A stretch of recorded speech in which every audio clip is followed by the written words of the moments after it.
Selamat menonton dan jangan lupa di-subscribe ya.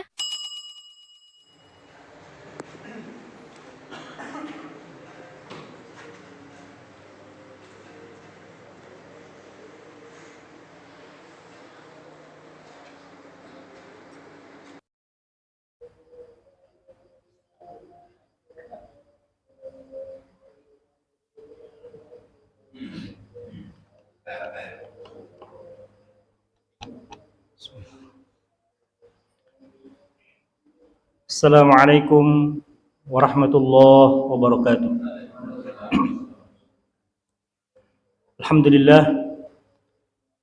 Alhamdulillahi rabbil alamin wa nisti'anatu bihi ala umuri dunya waddin. Asyhadu an la ilaha illallah al-malikul haqqul mubin wa asyhadu anna Muhammadan abduhu wa rasuluhu al-mab'uts rahmatan lil alamin. Allahumma salli ala Muhammadin wa ala alihi wa sahbihi wa man tabi'ahum bi ihsanin ila yaumiddin. Amma ba'd. Qala Allah Ta'ala fi kitabihil karim wa huwa asdaqul qailin. A'udzu billahi minasy syaithanir rajim. Wa qala rabbukum ud'uni astajib lakum. Innal ladzina yastakbiruna 'an 'ibadati sayadkhuluna jahannama dakhirin. Wa qala an-nabiy sallallahu alaihi wasallam ud'u Allah wa antum muqinuna bil ijabah. Amma ba'd. Bapak-bapak, ibu-ibu hadirin majelis sidang jamaah pengajian Masjid Al-Mujahidin. Masjid Al-Mujahidin Playhari. Panggung Playhari. Semoga kita semua yang ada di ruangan ini dirahmati oleh Allah Subhanahu wa taala. Bapak Ibu yang kami hormati, kita sudah paham bersama bahwa kita ditakdirkan oleh Allah menjadi makhluk yang lemah. Wa kanal insanu dha'ifa. Kita ini manusia punya banyak sekali keterbatasan. Kita tidak makan 1 hari, 2 hari, 3 hari, itu kemungkinan kita akan meninggal. Artinya apa? Kita punya ketergantungan kepada makanan. Kita tidak minum, dalam beberapa saat kita bisa dehidrasi dan berakibat mati. Artinya kita punya ketergantungan kepada air. Kita tidak istirahat, tidak tidur semalam, 2 malam, 3 malam, itu bisa membuat tubuh kita lemah, drop, dan kemungkinan meninggal. Artinya tubuh kita ini lemah dan memerlukan punya ketergantungan kepada banyak hal. Di samping itu, jadi di samping Allah takdirkan kita ini lemah, punya keterbatasan, pada saat yang bersamaan hidup di dunia ini Allah sudah takdirkan juga kita punya banyak masalah. Ya. Ada masalah anak, ada masalah keluarga, ada masalah sosial dengan tetangga, ada masalah keuangan, ada masalah kesehatan, bermacam-macam masalah yang ada dalam kehidupan kita. Sebagaimana mungkin ungkapan orang bijak sering kita dengar, ya. Hidup itu adalah masalah. Berani hidup berarti berani menghadapi masalah. Kalau tidak berani menghadapi masalah, tidak usah hidup, ya, mati saja. Ya Pak, di dunia ini selagi kita masih hidup pasti ada masalah, ya. Nanti nggak ada masalah itu kalau sudah di surga. Kita mungkin mengatakan kalau kita lapar masalahnya adalah makan, tapi setelah makan bukan berarti masalahnya selesai Pak. Lapar mau makan, habis makan mau buang air Pak, masalah juga, ya. Apalagi di perjalanan, mau buang air nggak ketemu toilet, Masya Allah. Musibah itu.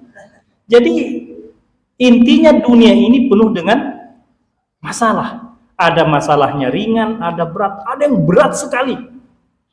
Sampai kemudian membuat dia stres, nauzubillah, sampai kepada tingkat bunuh diri. Ada orang masalahnya sangat berat sampai kemudian berpikir harus mengakhiri hidupnya dengan bunuh diri, wa naudzubillah. Nah, mempertemukan dua fakta ini, kita ini lemah sementara banyak masalah, ya.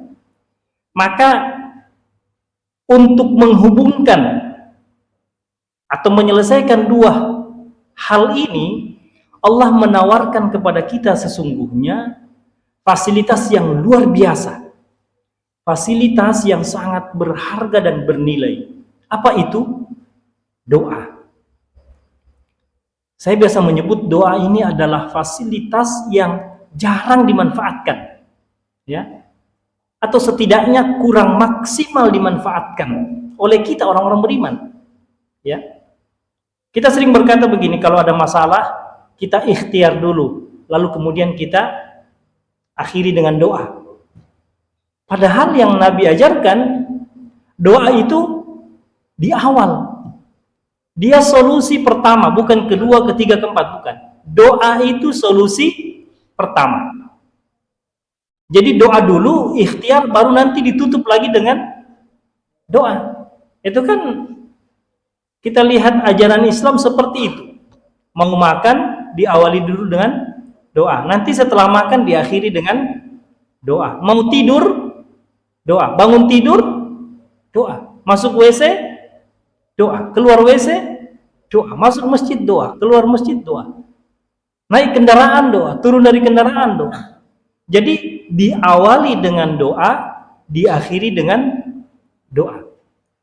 Jadi seperti itu seharusnya mindset, paradigma berpikir kita terhadap masalah yang kita hadapi. Ada yang masalahnya anak.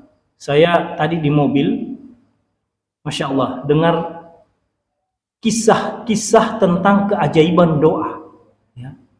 Judul bukunya Min Ajaibid Doa, keajaiban doa. Jadi doa itu, orang sering katakan begini, doa itu adalah sebuah aktivitas atau sebuah ibadah yang membuat kita bisa memperoleh sesuatu yang berada di luar nalar kita.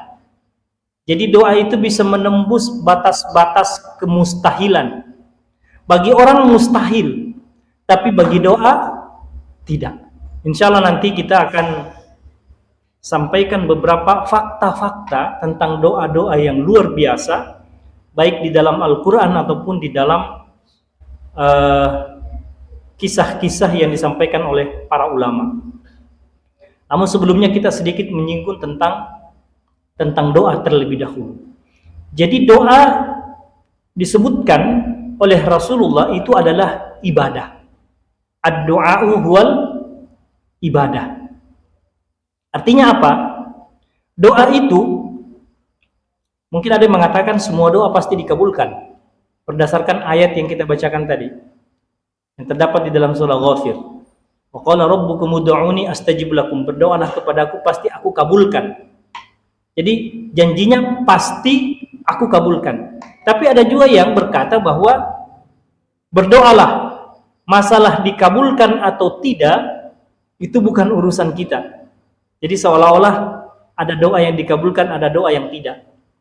Nanti kita akan lihat tentang perbedaan pendapat para ulama tentang ini. Ya, Umar berkata begini, yang saya khawatirkan bukan doa saya tidak dikabulkan, tapi yang saya khawatirkan kalau saya malas berdoa. Jadi yang masalah sesungguhnya buat kita ini, itu bukan apakah doa kita dikabulkan atau tidak, tapi apakah kita ini masih rajin, masih mau, masih semangat berdoa atau tidak. Ya. Jadi kita harus bedakan juga doa dengan baca doa. Kalau baca doa itu Pak, kadang kita nggak tahu artinya. Ya. Ambil buku baca doa. Yang lebih yang lebih tepat itu berdoa. Bahasa Banjar silahkan Pak. Saya nggak hafal bahasa Arabnya. Bahasa Banjar. Karena yang diperintahkan itu bukan baca doa tapi berdoa. Daripada kita buka buku baca doanya nggak tahu artinya. Nggak dijuai Pak. Ya, apalagi yang amin Pak. Yang amin itu hati-hati Pak. Di belakang amin, amin. Tahu-tahu yang berdoa itu mau poligami, istrinya bilang amin. Jadi dengar baik-baik pada dulu doanya ini apa gitu. Ya. Jadi yang lebih tepat itu adalah berdoa, bukan baca doa. Baik, saya coba sampaikan beberapa contoh kasus ya. Baik yang ada di dalam Al-Qur'an ataupun yang ada di buku-buku yang disampaikan oleh para ulama. Yang pertama, apa yang Allah abadikan di dalam Al-Quran tentang doa Nabi Zakaria. Ini contoh yang sangat ekstrim sebenarnya. Ya, Nabi Zakaria di dalam surah Ali Imran dan di dalam surah Maryam digambarkan begini. Dijelaskan oleh mufassir bahwa ketika Nabi Zakaria menikah, jadi awal pernikahan beliau sudah tahu, sudah sadar kalau istrinya mandul. Ya. Makanya kalimatnya anna yakunu li gulam walau anna yakunu li gulam wa kanat imraati aqira. Bagaimana mungkin aku bisa dapat anak sementara istriku mandul? Ya, itu nanti di akhir ya. Sejak pertama kali Nabi Zakaria tahu dan paham kalau istrinya ini mandul, maka sejak itu dia mulai berdoa. Ya. Mulai berdoa. Doanya apa? Minta anak. Minta anaknya dari mana? Minta kepada Allah agar diberi anak dari istrinya yang mandul. Kalau kita kan, ini kayaknya nggak masuk di akal. Coba minta anak dari istri yang lain misalnya, ya kan? Agak masuk di akal. Ini Nabi Zakaria tidak. Kalau bahasa kita, Nabi Zakaria seolah ingin membuktikan bahwa Allah itu maha kuasa. Tapi yang menarik dalam catatan sejarah, bahwa Nabi Zakaria itu digambarkan menikah sekitar umur 20, 25, ya. Sekitar itu, punya anak itu nanti umur 80 ke atas, ya. 80-an ke atas, sekitar 60 tahun lebih beliau berdoa. Jadi selama 60 tahun ini Nabi Zakaria berdoa dengan doa yang tidak ada putus asa. Dzikru rahmati rabbika 'abdahu Zakaria idz nada rabbahu nidaan hafiya. Qala rabbi inni wahana al-'azmu minni washta'ala ar-ra'su shayba wa lam akum bidu'aika rabbi syaqiya. Ya Allah, aku senantiasa berdoa kepadamu. Dari dulu sampai sekarang aku terus berdoa. Sampai sekarang kata Nabi Zakaria, tulangku telah lemah. Ya, sudah lemah artinya apa? Sudah tua. Rambutku sudah beruban. Jadi sudah beruban rambut, sudah lemah tulang fisik untuk menunjukkan bahwa Nabi Zakaria itu sudah sangat tua. Walam akum bidu'aika rabbi syaqiya. Tapi ya Allah, Engkau tahu bahwa saya tidak pernah sedikit pun putus asa terhadap doa-doa saya. Saya tidak pernah bosan, tidak pernah mundur, ya, tidak pernah berkurang semangat saya untuk terus berdoa. Tidak pernah ada keraguan sedikit pun bahwa Allah akan mengabulkan doanya. Subhanallah. Maka di dalam surah Al-Imran Allah informasikan kepada kita, ya, fanadathul malaikatu wa huwa qa'imun yusalli fil mihrab. Datanglah malaikat ketika Nabi Zakaria sedang berdoa. Ya. Wahai Nabi Zakaria, annallaha yubashshiruka bi Yahya musaddiqan bi kalimatin minallah wa sayyidan wa hasuran wa nabiyyan minas salihin. Informasinya datang apa? Wahai Nabi Zakaria, sebentar lagi Allah akan memberikan kepadamu berita gembira berupa engkau akan diberi anak yang namanya adalah Yahya. Dan Yahya ini nanti akan menjadi nabi. Ya. Jadi sudah diberitahu sebelum lahir ya, sebelum hamil istrinya, istrimu nanti akan hamil, anak yang ada di dalam kandungannya itu nanti namanya Yahya, dan nanti dia akan menjadi nabi. Nah, ketika itu justru sebagaimana yang kita sampaikan tadi, baru Nabi Zakaria kayak tersentak, sadar. Iya ya, saya kan sudah tua. Masa saya bisa hamil? Masa saya bisa punya anak? Justru di akhir baru beliau memang diabadikan dalam Al-Quran, bertanya, anna yakunu li gulam, ya, wa kanat imraati aqira. Gimana mungkin saya bisa punya anak sementara istriku mandul? Mandul bukan cuma mandul, sekarang sudah tua. Secara teori kedokteran sudah sulit, Pak. Kalau usia wanita 80 tahun, apalagi di atas 80 tahun mau hamil itu kayak apa, Pak? Mau melahirkan, ngejan kayak apa itu? Saya pernah tanya dokter, usia wanita yang masih bisa hamil itu di bawah 40 tahun. Kalau sudah 40 tahun ke atas itu sudah rentan. Mungkin masih bisa tapi sudah rawan. Ini Pak bukan 40 tahun, 80 tahun lebih. Tapi Allah buktikan dan Allah informasikan kepada kita, wa aslahna lahu zauja.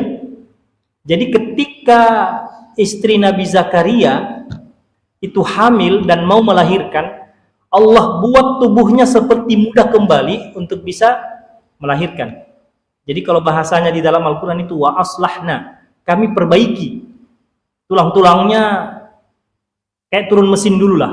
Kayak mobil itu turun mesin, tulang-tulangnya diperbaiki, engsel-engselnya dilonggar-longgarin gitu, pokoknya tubuhnya dibuat kuat kembali. Subhanallah, begitu proses ilmiahnya.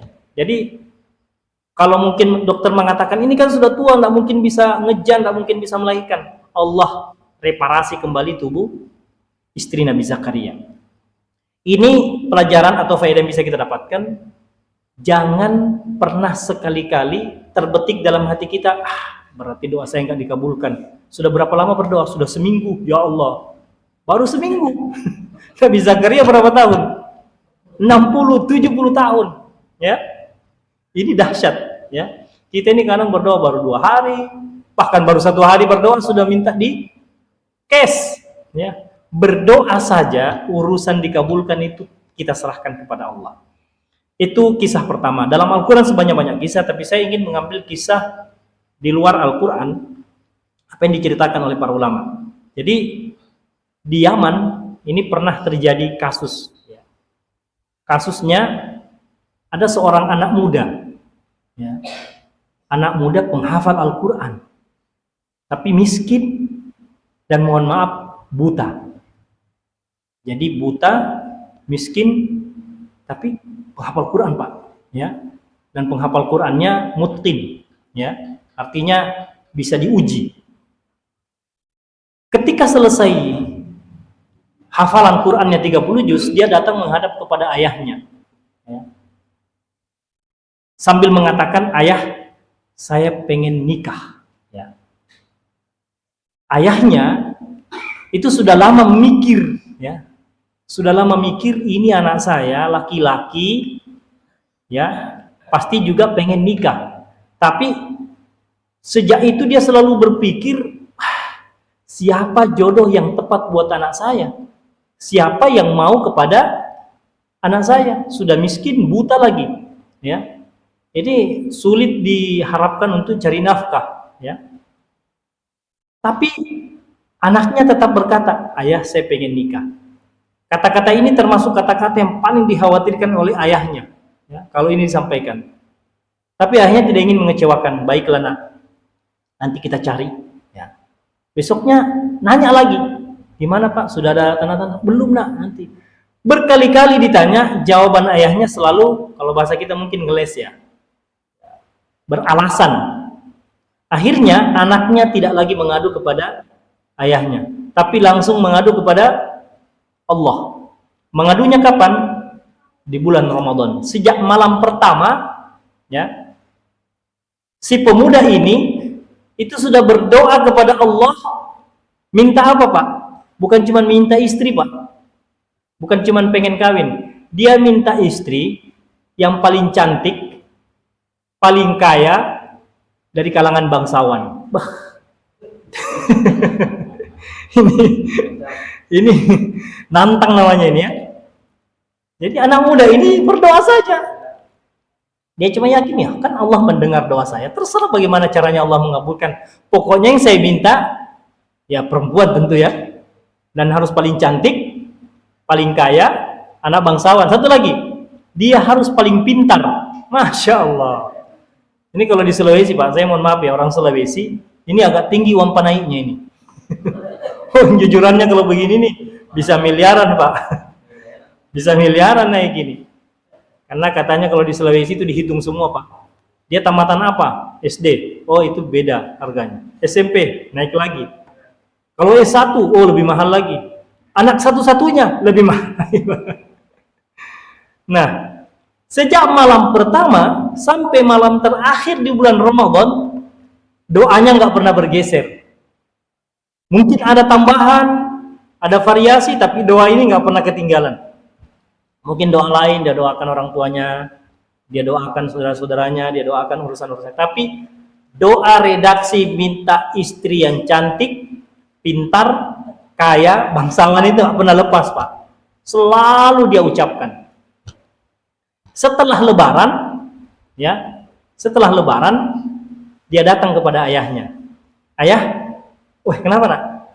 Mungkin ayahnya bingung, kok ini tumben nggak datang, nanti setelah Lebaran baru datang ini. Jangan minta THR ini. Ada apa nak? Gini ayah. Apakah ayah mengenal si Fulan? Dia menyebutkan salah seorang nama penduduk kampung sebelah. Ya. Jadi seorang laki-laki yang tinggal di kampung sebelah. Ketika nama itu disebut, ayahnya berkata, ya pasti saya kenal. Dia orang paling kaya di sana. Ya. Dia orang paling kaya, paling terkenal, bangsawan. Apa maksudmu menanyakan ini? Gini ayah, saya minta tolong lamarkan anaknya. Innalillah. Ya. Jadi ayahnya kaget. Loh kok kamu tahu dia punya anak? Iya Pak. Tadi malam saya mimpi.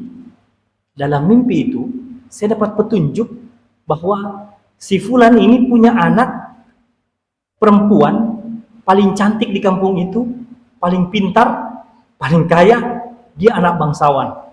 Kata bapaknya, saya sudah tahu itu. Tapi bukan itu masalahnya, ya. Masalahnya ini kalau kita pergi melamar ke sana, apa kata dunia? Kita orang miskin yang mau melamar ini buta, tapi nggak disampaikan gitu ya, nggak mau mengecilkan hatinya. Didesak oleh anaknya, Pak, ayo Pak lamar Pak. Ini mimpi saya, ini insya Allah benar ini Pak. Ya mungkin kalau kita didatangin seperti itu, kita akan sampaikan ke anak kita, mimpi setan itu nak. Kamu mimpi mungkin diganggu setan, kamu lupa baca doa, mimpimu aneh-aneh itu. Sudah nggak usah nak, tidur aja lagi. Ya.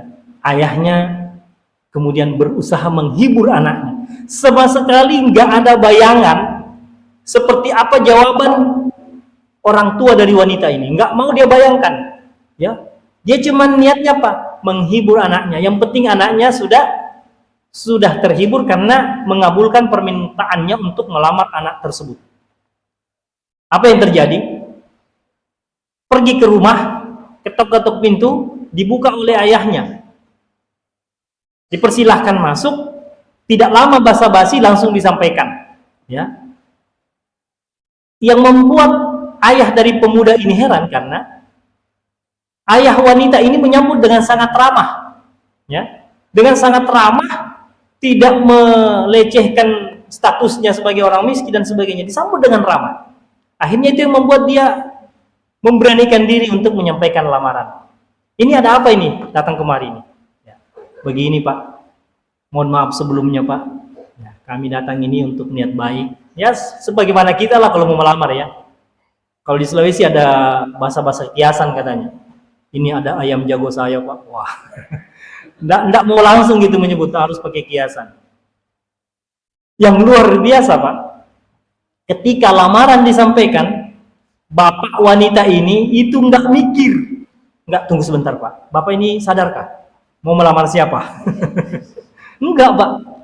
Jawaban dari orang tua wanita ini, baik, Pak. Lamaran saya terima. Justru kalimat itu yang membuat ayah dari pemuda ini hampir pingsan, Pak. Nggak nyangka. Hampir dia bilang, Bapak sadar, Pak? Bapak sadar ngomong begitu? Tapi kemudian ayah dari wanita ini berkata, tapi tunggu sebentar, saya mau tanya dulu anak saya. Ya. Izinkan saya memberikan kesempatan kepada anak saya, pendapatnya seperti apa. Ah, baik, Pak. Nah, ini orang tua dari pemuda ini, wah, sudah habis ini. Ya. Karena yang mau ditanya, anak gadisnya. Kalau bapaknya mungkin karena keimanan dan sebagainya. Ini sekarang anak gadis. Ya tahu lah, Pak, kalau anak gadis itu cantik, cerdas, bangsawan, pasti selektif, Pak. Calon suami ini harus yang selevel, ya. Setidaknya ya sarjana S3 kah, anak orang kaya juga kah, begitu ya. Masuk kamar, ya. Anaknya ditanya, anaknya apa, Pak? Responnya sama dengan bapaknya. Iya, Pak, saya terima lamarannya. Keluar bapaknya, alhamdulillah kami dan anak kami sudah menerima lamaran Bapak.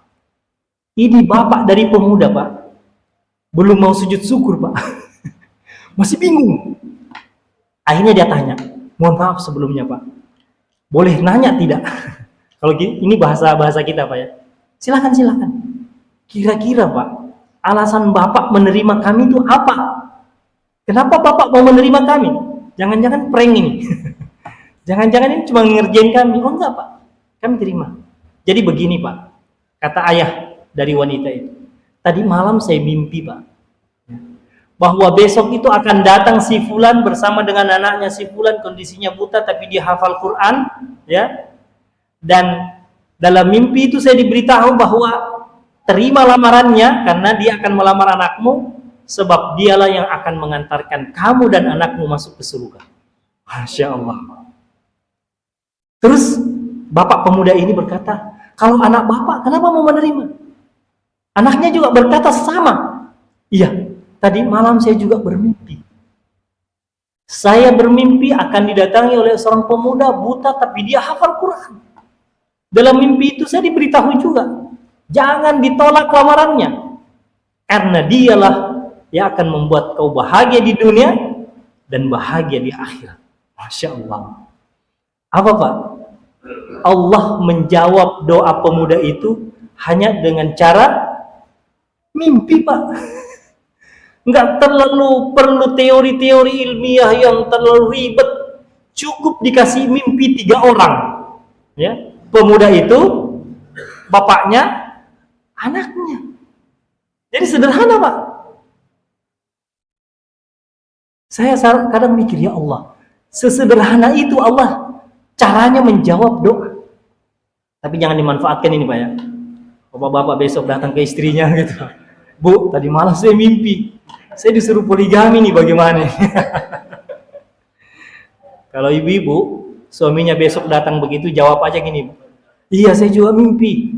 Apa mimpinya, Bu? Kalau suaminya poligami, tolong dimutilasi. Ini namanya apa? Adu mimpi. Ya. Jadi sekali lagi kita jangan pernah berpikir bahwa Allah itu kehabisan cara untuk mengabulkan doa kita. Begitu banyak cara yang bisa digunakan Allah untuk mengabulkan doa kita, termasuk dengan cara yang tidak masuk akal. Masa, Pak, ada 3 orang bersamaan mimpi satu malam? Kan nggak mungkin rasanya. Mimpinya sama. Ini kan luar biasa. Ya. Itu yang pertama. Ya. Saya pengen berbagi kisah juga, ya. Jadi, dan saya yakin sebenarnya kita punya pengalaman pribadi masing-masing, punya pengalaman rohani, ya. Yang mudah-mudahan pengalaman rohani itu makin menguatkan kita untuk jangan pernah malas berdoa, ya. Jangan pernah malas berdoa, karena kalau kita kembali kepada ayat, wa qala rabbukum ud'uni astajib lakum. Berdoalah kepadaku, pasti aku kabulkan. Ternyata ayat itu tidak berhenti sampai di situ, Pak. Ya. Ada lanjutannya. innal ladzina yastakbiruna an ibadati sayadkhuluna jahannama dakhirin. Setelah Allah perintahkan kita untuk berdoa, lalu kemudian memberikan garansi bahwa doa pasti akan dikabulkan, Allah kemudian menutup ayat ini dengan ancaman. Yang malas berdoa, ya, itu berarti dia sombong kepadaku, dan nanti di akhirat saya akan masukkan ke dalam neraka dalam keadaan dakhirin, Cina. Jadi saya mikir gini, betapa ruginya orang yang malas berdoa, ya, dan betapa beruntungnya orang yang rajin berdoa. Karena kalau orang rajin berdoa, pertama dia sudah melaksanakan perintah Allah, dia sudah beribadah dengan ibadah yang sangat mulia, karena disebutkan ad-du'a'u mukhul ibadah. Doa itu adalah intinya ibadah. Artinya kalau kita sedang berdoa kepada Allah, kita sedang mengerjakan inti saripati dari semua ibadah yang ada. Di samping itu, ketika seseorang berdoa kepada Allah, maka dia mendapatkan peluang untuk diijabah, dikabulkan doa-doanya. Ya. Berpeluang, Pak. Nah, dalam konteks ini, setidaknya para ulama menjelaskan doa itu bisa dikabulkan dalam 3 kondisi. Yang pertama, doa kita di cash. Minta 1 juta, di cash 1 juta. Yang kedua, diganti yang sama nilainya. Ya Allah, minta 1 juta. Bolehkah kita berdoa minta uang kepada Allah? Boleh, Pak. Ya Allah, minta uang 1 juta. Nah, jangan sedikit kalau ngasih contoh ya. 1 miliar lah. Kok kayak pelit banget ya. Ya Allah, minta uang 1 miliar. Ya. Allah kemudian tidak mengabulkan doa kita dalam bentuk cash, tapi yang Allah lakukan adalah mengganti nilai 1 miliar itu dengan cara apa? Allah hindarkan kita dari musibah, yang kalau musibah itu menimpa kita, biaya pengobatannya 1 miliar. Tabrakan, patah kaki, harus diamputasi, harus beli kaki palsu, patah leher, harus dipasangi alat, biaya totalnya 1 miliar. Kita hampir saja kecelakaan, terhindar dari itu. Tapi kadang kita tidak sadar. Itu cara kedua. Nah, cara ketiga, sebagaimana disebutkan Nabi, Allah tidak mengabulkan di dunia, tapi menunda sampai di akhirat. Dan kata sahabat yang menarik, ketika dijelaskan oleh Nabi tentang orang-orang yang ditunda doanya dikabulkan di dunia, justru nanti di akhirat dikabulkan, para sahabat kemudian berkata begini, ya Rasulullah, kami berharap mudah-mudahan doa kami tidak ada yang dikabulkan di dunia. Itu setelah Nabi menggambarkan betapa besarnya ganti pahala dari doa-doa yang belum dikabulkan ketika di dunia. Subhanallah. Saya ingin sedikit berbagi pengalaman. Mudah-mudahan ini menjadi motivasi kita. Pertama, insya Allah faedah dari pengalaman ini, bahwa doa itu nggak ada yang mustahil. Ya. Bisa semua dikabulkan. Yang kedua, yang saya dapatkan pengalaman ini, bahwa doa saya, menurut pemahaman saya ini di case oleh Allah. Jadi gini, pada tahun 2013, ketika itu saya bertugas di Bontang, Kalimantan Timur. Pada waktu itu masuk bulan Ramadan,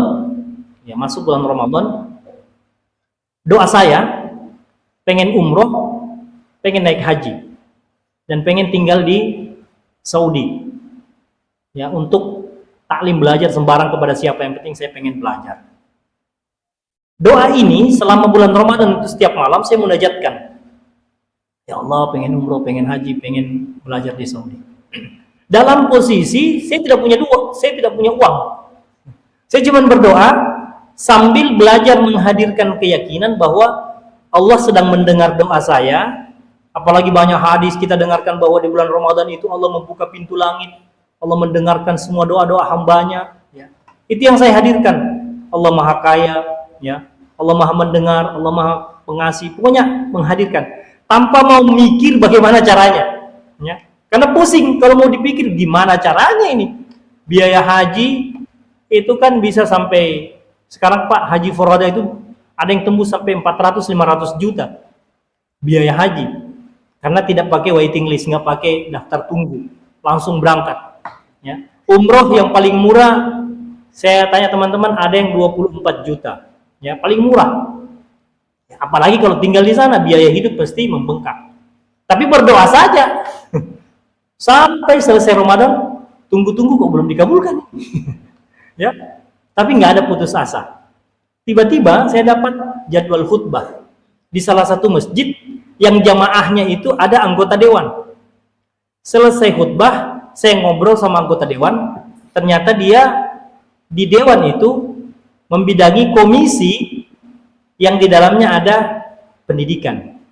Ketika saya tanya, kebetulan satu suku dengan saya, Pak Haji, kira-kira, saya nggak mau nyebut nama saya, kira-kira kalau ada santri saya yang mau belajar ke Saudi, tapi lewat jalur non formal, ya, bukan ke jamiah, ke perguruan tinggi, ini belajarnya di masjid, talaki kalau istilah Arabnya ya, talaki atau mulazamah kepada syekh, kemudian dia sewa rumah dan seterusnya, itu kira-kira biayanya ada enggak? Bisa enggak dianggarkan oleh dewan? Kata Pak Haji itu apa? Coba aja Pak Ustadz. Dia enggak tahu kalau saya yang mau ini. Doa aja Pak Ustadz, di anu aja itu dicantumkannya nama santrinya siapa, berapa biaya yang diperlukan. Saya tanyalah orang-orang yang pernah ke sana, kira-kira kalau kita tinggal di Saudi 1 tahun, biaya hidup di sana berapa? Ya, jadi mulai dari Indonesia sampai ke sana, dia bilangnya kira-kira sekitar 25 juta cukup. Ya, dia menyebutkan 25 juta beberapa tahun yang lalu. Ya, saya mikir, kayaknya sekarang nggak segitu harganya. Saya buat proposal Pak, saya cantumkan di situ biayanya 50 juta untuk antisipasi. Jangan sampai 25 juta ini kurang. 50 juta. Saya persingkat saja cerita Pak. Saya ajukan proposal di ACC Pak. Cair. Saya sujud syukurnya itu nanti ketika uang itu saya pegang 50 juta. Jadi cash Pak. Nggak lah, 1 bulan lebih saja Pak. Saya berdoa, di cash oleh Allah. Saya urus visa, urus paspor ke Jakarta, singkat cerita habis sekitar 20 jutaan. Ya. Jadi tiba di Saudi uang saya tinggal sekitar 30 juta.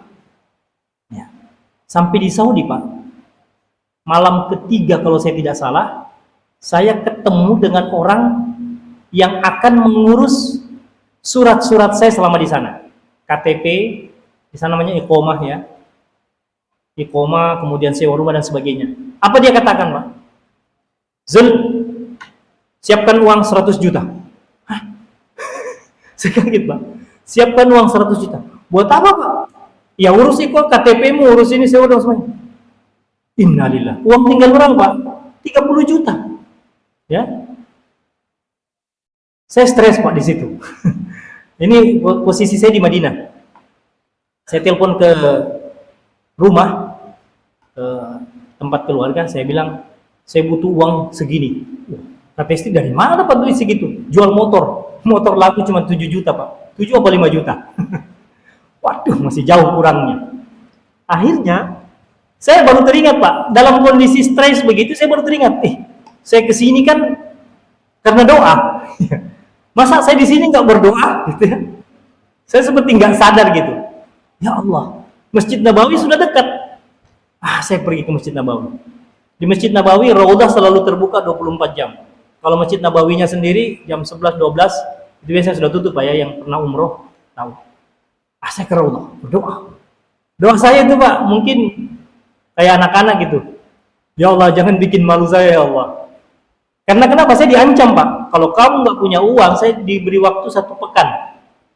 Nggak bisa dapatkan uang 100 juta, lebih bagus kamu pulang cepat. Sebelum ditangkap oleh askar polisinya Saudi, karena kamu dianggap penduduk ilegal, ya, berpotensi membuat kejahatan karena gak punya modal, ya. Innalillah, artinya saya dideportasi nih. Itu deportasi Pak, prosesnya bisa langsung, bisa nginap dulu di penjara. Wah, malunya saya bilang gitu ya. Ya Allah, jangan bikin malu saya ya Allah. Pokoknya ini Masjid Nabawi, Masjid Nabimu ya Allah, tolong kabulkan doa saya. Saya nggak salah ingat, nggak sampai sepekan Pak, saya tiap malam ke Masjid Nabawi berdoa gitu. Tiba-tiba saya ditelepon oleh keluarga, tolong hubungi nomor ini. Siapa ini? Itu sepupu, keluarga. Tinggal di mana? Di Mekah. Jarak Madinah Mekah sekitar 400 kilo. Ya. Oh ya baik, saya hubungi, saya telepon. Siapa ini? Saya sebut nama saya, dia tidak kenal. Dia lupa. Wah, sudah 20 tahun Pak nggak pernah ketemu. Saya sebut nama ibu saya, baru dia kenal. Kenapa bisa ada di Madinah kamu? Panjang ceritanya, saya bilang. Akhirnya, oke, tunggu saya di situ. Ya. 2 hari kemudian, 1 hari kemudian dia datang. Dia datang, saya tadinya di Madinah nginep, numpang sama orang Pak. Bukan keluarga, bukan teman, cuma numpang saja. Di temannya teman. Jadi dinumpangkan ke situ. Akhirnya dia datang, ternyata dia bawa mobil mewah. Dia jemput saya, sekarang bawa semua barangmu, kita tinggal di Mekah saja. Apa kata dia? Sampai di Mekah, saya lihat rumahnya, Masya Allah. Dia sewa rumah di sana Pak. Kalau bukan orang Arab nggak bisa punya rumah sendiri. Pasti sewa. Biar bertahun-tahun tinggal di sana. Orang Arab itu membatasi, nggak boleh beli tanah, nggak boleh punya. Jadi kita sewa saja. Ya cerdas juga memang orang Arab itu. Sewa. Dia nyewa tapi seperti apartemen Pak. Di lantai 2 atau lantai 3 itu dia sewa 5 kamar dan istrinya 2 Pak. Wah. Jadi dia sudah ketularan orang Arab di sana. Ya. Kalimat yang membuat saya terhibur apa? Kamu tinggal di sini, urusan biayamu saya tanggung semua. Ya. KTP, Iqomah, visa, urusan surat kesehatan, kafil, ada namanya kafil di sana. Kafil itu orang yang menanggung kita selama di sana. Jadi orang Arab itu harus punya, kita tinggal di sana harus punya kafil, penanggung jawab ya. Ada apa-apa, kafilnya yang ditangkap kalau kita macam-macam. Lalu kemudian dia mengatakan syaratnya satu saja. Syaratnya satu. Kamu bantu saya. Bantu apa? Bantu-bantu urus jamaah umroh. Ya, wah, kerjaan mudah saya pikir kan, bantu-bantu. Dan saya urus dia, bantu dia urus jamaah umrohnya, saya digaji Pak. Jadi Masya Allah, nggak pernah terbayang di otak saya seperti ini cara Allah mengabulkan. Tiba musim haji Pak, tiba musim haji. Jadi kalau sudah tinggal di Mekah Pak, umroh biar tiap hari, apalagi rumahnya masuk wilayah tanah haram. Ya. 1 hari bisa 2 kali umroh Pak. Pagi misalnya pergi umroh, karena kalau seperti saya, bapak-bapak yang masih muda, umroh itu 2 jam selesai Pak. 2 jam aja selesai, pergi ke Tan'im, ambil mikot, pakaian ihram, masuk ke haram, langsung sa'i, langsung tawaf, langsung sa'i, tahallul, selesai. Itu 2 jam selesai. Kecuali kalau kita bawa jamaah, wah itu agak lama. Ya, masuk musim haji, saya nggak punya paspor hijau kan, saya bukan orang yang punya paspor haji, tapi saya pengen haji. Saya ternyata dibantu oleh jamaah yang datang dari Balikpapan minta dipandu. Meskipun kucing-kucingan dengan jamaah, tapi semua rangkaian ibadah haji bisa saya tunaikan. Artinya apa? Doa saya ketika bulan Ramadan, saya pengen umroh dikabulkan, saya pengen haji dikabulkan, saya pengen tinggal di Saudi selama setahun, semua dikabulkan. Dan alhamdulillah di tengah-tengah ngurus jamaah umroh, saya masih punya kesempatan untuk menyetorkan hafalan ke salah seorang syekh di Masjidil Haram. Ya, jadi bapak-bapak kalau misalnya mau menempuh dengan cara saya seperti ini, siapkan uang 100 juta, ya, itu kita bisa Pak. Kalau ada uang 100 juta Pak, nggak perlu kayak saya, nggak perlu kerja. Saya kan akhirnya kerja juga ya. Kalau Bapak mau fokus belajar, cari syekh di sana, belajar hadis, belajar tafsir, tinggal pilih Pak, nyetor hafalan. Nyetor hafalan itu juga berhalap macam-macam. Ada memang hafalannya orang-orang yang mau ambil sanad. Ini belum waktu ya? Berapa menit lagi? 9 menit. Ada Pak setor hafalan khusus untuk orang-orang sibuk. Saya baru tahu juga, ya. Jadi saya tadinya salah masuk halako. Saya masuk di halako ini kok kelihatannya orang Arab semua, terus anak muda. Saya dengar ngajinya kok aneh-aneh. Ternyata mereka lagi setor qiraah asyarah, bukan qiraah sabah alawi, ya. Qiraah asyarah. Bacaan Al-Qur'annya kan tidak sama dengan yang kita ya. Itu sudah bacaan yang berbeda. Seperti mungkin bapak-bapak pernah dengar bacaan wadduhe, kayak gitu-gitu ya. Wal laili idza saji. Kayak Al-Fatihah saya pernah dengar imam, ihdinas siratal mustaqim, siratal ladzina an'amta 'alaihim ghairil maghdubi 'alaihim. Nah, bukan alaihim, Pak. Nah, itu diantara saya masuk Pak di halaqah seperti itu, bingung saya. Halaqah apa ini? Mereka lebih bingung lagi lihat saya. Kok ini Bapak ini ada juga masuk, ngapain? Saya tanya, oh ternyata saya salah alamat. Saya ditunjukkan tempat halaqah orang-orang pekerja semua, Pak. Ya. Orang-orang yang kadang-kadang 1 hari masuk, 2 hari nggak masuk. Ya. Nyetorkan hafalan, ya. Tanya-tanya, diskusi di situ. Ya. Jadi intinya apa, Pak? Intinya bahwa ketika Allah Subhanahu wa taala mengatakan ud'uni astajib lakum, mari kita coba hadirkan dalam hati kita bahwa Allah itu Maha Kaya. Seperti apa gambaran kekayaan Allah? Setidaknya Allah abadikan di dalam hadis qudsi. Allah mengatakan begini, "Lau kana awwalukum wa insukum wa jinnukum wa akhirukum, lau kana awwalukum wa akhirukum wa insukum wa jinnukum qamu fi sa'idin wahid fasa'aluni fa'ataitu kulla mas'alatah." Ya. Jadi seandainya kata Allah, setiap orang, semua orang mulai dari Nabi Adam sampai manusia terakhir, seluruh jin, jadi bukan cuma orang, Pak, jin pertama sampai jin terakhir berkumpul di satu tempat secara serempak bersamaan, semuanya berdoa, macam-macam doanya. Ada yang minta mobil Fortuner, ada yang minta jadi wali kota misalnya, macam-macam kan doa kita. Dan kata Allah, saya kabulkan semuanya secara bersamaan. Karena sekarang kan kita ganti-gantian Pak berdoa. Tapi kata Allah, bersamaan berdoa, bersamaan saya kabulkan.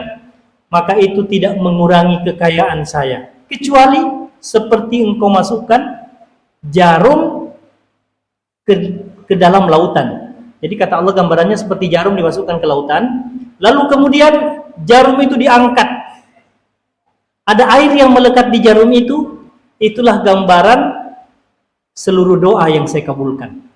Ya, ada yang minta 1 triliun dikabulkan, 10 triliun dikabulkan. Dan sisa kekayaan saya, lautan yang luas itu. Jadi Masya Allah, jangan pernah hadirkan keraguan dalam diri kita bahwa Allah tidak mendengar doa kita, bahwa Allah tidak sanggup mengabulkan doa kita. Minta 1 triliun boleh enggak? Boleh Pak. Ya, boleh. Tapi jangan tergesa-gesa untuk cepat dikabulkan, karena Allah tahu, ya. Karena Allah tahu seperti apa kondisi kita. Maka ada yang mengatakan, kalau doamu tidak dikabulkan dalam waktu yang cepat, yakinlah doamu pasti akan dikabulkan di waktu yang tepat. Karena yang tahu tepat atau tidak kapan doa kita dikabulkan bukan kita. Kita minta 1 triliun, Allah kabulkan sekarang. Allah tahu bahwa kita kalau dikasih 1 langsung jadi orang sombong Pak, langsung tidak mau noleh, kalau jalan patah lehernya. Dipanggil sama orang, apa? Itu bisa saja Pak terjadi, dan itu mencelakakan kita. Itu gambaran sederhana bahwa yang paling tahu kebutuhan kita, kebaikan kita adalah Allah. Tugas kita hanya berdoa. Mulai dari hal yang paling kecil sampai hal yang paling besar, kita bisa munajatkan kepada Allah. Saya kira demikian yang dapat saya sampaikan. Mohon maaf jika dalam penyampaian ada hal yang kurang berkenan. Yang benar datangnya dari Allah, yang salah dari diri saya sendiri. Wabillahi taufiq wal hidayah. Wassalamualaikum warahmatullahi wabarakatuh.